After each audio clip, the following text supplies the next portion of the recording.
We are in a year of using the Women's Lectionary. We started it in December, and so we have these readings. We're not necessarily reading them every single week, but we have prescribed for us some readings that we don't always get to, and some particular translations of Scripture that invite us to think of some old stories in some new ways. And when I came to the Genesis reading that was prescribed for this week, I thought, maybe I'll depart from the lectionary. I don't know if I want a story that has God prescribing painful childbirth and labor as the curse after curiosity, after the sin of trying something that was placed in the garden anyway. Why put that tree there with beautiful fruit that smell good, among other trees with beautiful fruits that taste good, if you don't want us to eat it? Why put it there, tempting us? In progressive churches, we tend not to read these stories literally. We don't imagine a literal two people making a literal choice about a literal tree. And we don't imagine God shaking God's angry finger and saying, because of what you've done, you are cursed. And yet, these stories are part of our legacy. We may not say to ourselves, knowing about good and evil is what made us leave the garden where all of our needs were met. And yet, these stories are part of our legacy. These stories made our church who we are. They shaped us into the people we are, and we have to reckon with them, figure out what to do with them. So instead, with some of these stories, we might ask ourselves, who would have told this story and why?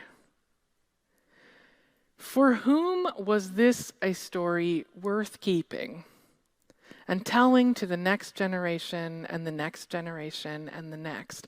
What did it offer to the people that kept it and transmitted it? Our ancestors in faith must have found this story comforting or important in some way. It must have offered something useful, or it wouldn't be in there. It wouldn't have mattered enough to keep telling it. I wonder if this kind of story doesn't offer some sense of agency to people who were living at the whims of the natural world. People who felt like they didn't have a lot of control over how things were. It might have been kind of an empowering story to say, well, things are the way they are, but we had some part in that. There's a reason. It's not just random that things are hard. This is a story that explains a hard life. People who were working very hard all day long to try to make enough food happen to preserve their lives. People who were losing loved ones in childbirth, or at best crying out in pain. Ask themselves, why is it like this? Why are things the way they are? Why is this so hard? I can relate to that question. Why is this so hard? It feels like it should be simple for us to figure out how to share and how to live in a sustainable way on our planet. We know so much. Why is it so hard? Thorns and thistles abound, like in the story. Why are they there? Why are there mosquitoes to get in the way of our hikes? Why are there termites that are trying to take our houses apart? Why are there, why are there these thorns and thistles? multiple ways to answer those questions, of course, multiple true stories we could tell each other, and multiple sort of metaphorical stories we could tell. And I think it might have felt, in a way, sort of empowering to say, it's not just random. It's not just random. We're not just at the whims of a cold universe that has no interest in us. There was a reason, and the reason was us. We made a mistake. That's why things are hard. Darn those ancestors. If only they'd been smarter about that tree. Or maybe even hidden better. If only they'd wiped their faces off. If only they'd been better at saying to God, who, me? No. I didn't eat from that tree. No, it must have fallen. There's fruits missing? Oh, I don't know anything about that. If only childbirth would be easy and we could keep eating the fruits of the garden and we wouldn't have to toil and work so hard and the thistles and thorns wouldn't grow up around us to make everything so difficult. It's sort of comforting to be able to have a scapegoat to say, well, it's their fault. It's not us. We didn't make it this way. Darn those ancestors. If only things had been different. But, oh well, here we are. Things are the way they are, and they did what they did, and we're left with the consequences. Oh well. I think at that point we have to ask the next question, which is, who are we? Who are we? Who were our ancestors in faith shaped by these stories, though? Do these stories, even though we don't tell them anymore as literal truth, do these stories tell us when things go wrong, it's probably your fault? Or at least it was somebody's fault. If not yours, then someone in the past or someone else's. And that asking the question, who made it this way, is a good place to start when we encounter a problem. Do stories like this also make us spiritualize our pain? Do stories like this teach us that if there is something painful, it's for a reason, and we should take it in, and we should soak in it, because we deserve it, because we earned it, because it's on purpose? Some of us in the room are like, no, definitely don't do that. And some of us in the room are like, oh no. We do that. Do we say, this is pain that's for a reason? As a society, I think sometimes we do this, especially about other people's pain. That sometimes we say, well, there must have been a reason, because my life isn't like that. And someone else's life is, and things have to have some order and reason behind them. There must be a reason. And if our foundational stories tell us that the reason is that somebody screwed up, then it is very easy for us to say, well, somebody screwed up when someone else is in pain. It's very easy for us to say, somebody screwed up, and maybe it's the person who is homeless. Their mistakes were made, probably by them, definitely not by me, to cause the situation to be the way that it is. Do these stories teach us to start there? I also wonder sometimes with these stories if we are trying to save God from being at fault. If we are trying to say, well, God is good and loving, and things are hard and sort of unfair and painful. How do we square that circle? How do we get those two things to both be true? One way to make those two things both be true is to say, this is our fault, or somebody's fault. It's not God's fault. God was doing the best God could, and we made a mistake. Are we trying to preserve a vision of God that is all loving and all good at the expense of throwing our own selves or our own ancestors under the bus? Why are things hard? There has to be a reason. It can't be God's fault. In fact, letting things be God's fault feels really risky and dangerous to us in a lot of ways. Being angry at God is very scary. How are we going to come back from that? What if we don't find a satisfying resolution? What if we say, God, why did you let things get like this, and we don't get an answer back? It's risky. It's so risky, in fact, I think, that we have this tendency to say, there must be some other way. We've got to find some other door. We've got to find some other method of making sense of things. What if we can't come back from that anger? What if we turn our backs and we can't figure out how to turn back around? We can't make peace after a conflict. It's easier to take it into ourselves or to turn it onto people where it feels safe. We say, this I know, this I can deal with. This I have experience with. It can't be God's fault. Some of us will know in our bones that we do that with other powerful people sometimes.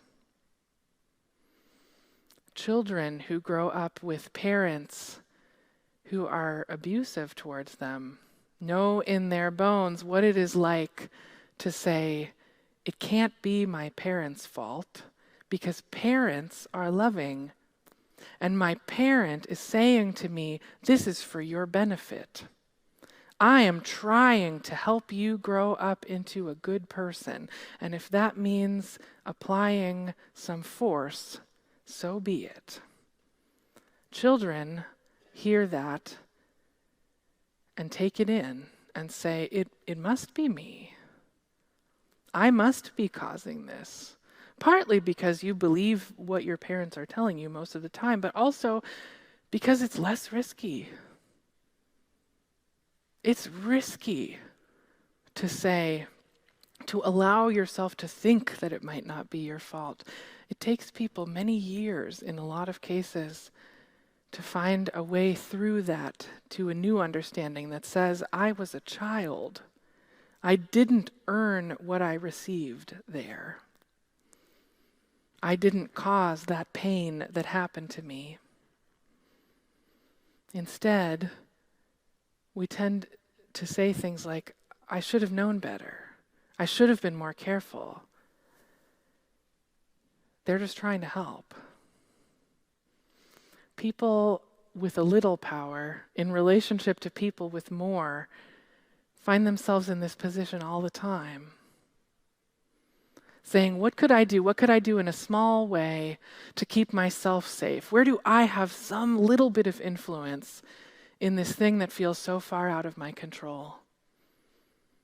The world is full of situations like that lately. It might also feel a little safer to say, it was the serpent's fault.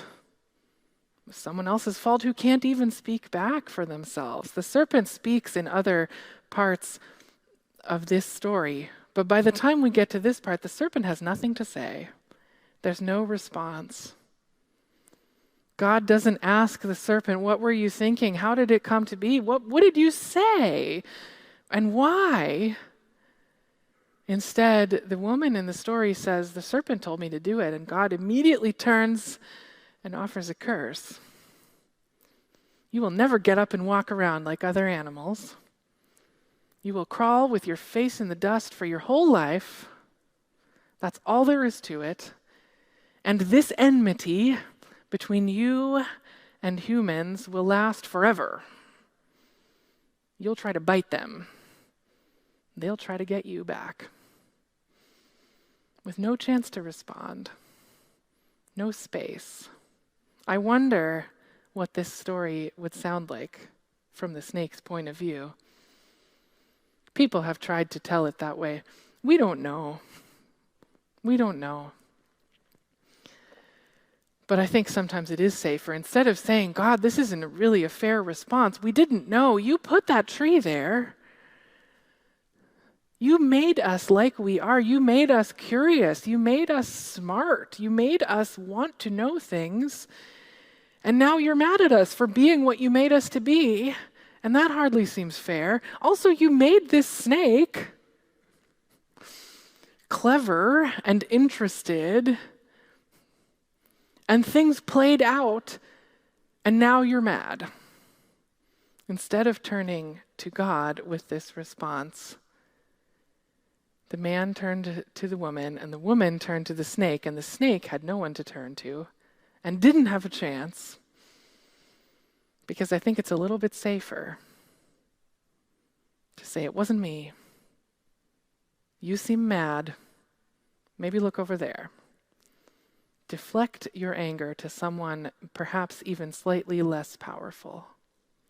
It's not us causing climate change. Look at the third world. Look at how much coal they're burning these days. Maybe, it might even be true, just like the woman said about the snake. He did tell me to eat that. And yet, what good does it do? What good does it do? What does it make happen to us? Who does doing that make us into? The practice to say, who has a little less power? Could I maybe point to them instead? Could I get around this? We want some control. We want some agency. We want to feel like the world is not random. Things make sense. We can change things. And we are storytellers. We are narrative constructors. We want to make sense of our lives and draw some thread between things so that things are tied together, so that we feel we are part of some lineage, so that the story holds together. What stories are we telling ourselves about our own lives? About how things came to be the way they are? What character do we play in those stories, and what character do others play, more or less powerful? And how are those stories shaping us? At youth group on Friday night, we were talking about war and anxiety and being here this far away, and what we can do so that we are not just spinning our wheels, spinning out with anxiety over a conflict that we feel completely powerless to do something about, looking for scapegoats, looking for people to blame, looking for reasons, looking for a coherent narrative. How did things come to be this way? Looking for a story that helps make sense of things. In a situation where there are so many stories, so many ways of telling how things came to be, depending on where you start and who is your narrator, and what country you live in, and what access to information you have or don't have. So many different stories, and probably none of them are perfect yet, because we're still in it. We don't even know. Many things will be revealed in time, I am sure. But I did share on Friday night with the youth at youth group that I'm trying to pay a little bit more attention to what stories I am taking in and what stories I'm telling myself, because I know they shape me. I know they make me into who I am in the world. I'm trying to read and watch things, for example, that help me see strangers as potential angels instead of potential murderers. I'm trying to step a little bit back from some of the crime shows, because I was realizing that watching too much of that and reading too many of these mysteries does make me start thinking that anybody I meet could be potentially dangerous, which is true and also not useful. I don't need to be meeting all these people on the street and thinking, what have you done? What could be revealed about you if only a detective looked into your life? Instead, I'm looking for stories that remind me of the human potential for good, because it's also true and it's more useful. It's a story that helps make me into the kind of person I want to become. I'm trying to tell the story of my own life in new ways also. I'm trying to read back through my own past and look for what stories shape me into the person that I want to become, and what stories, the way that I tell them, makes me into someone I don't want to become. What stories help me see the ways that I did take agency and shape my life into what I wanted to be? What stories help me understand how I came to be here in a good way? We are a storytelling people. We are creatures that try to make sense. And we have a treasure trove of so many stories passed down to us by our ancestors in faith, by our families, by our culture. And it might be time in these days to tell ourselves some new ones.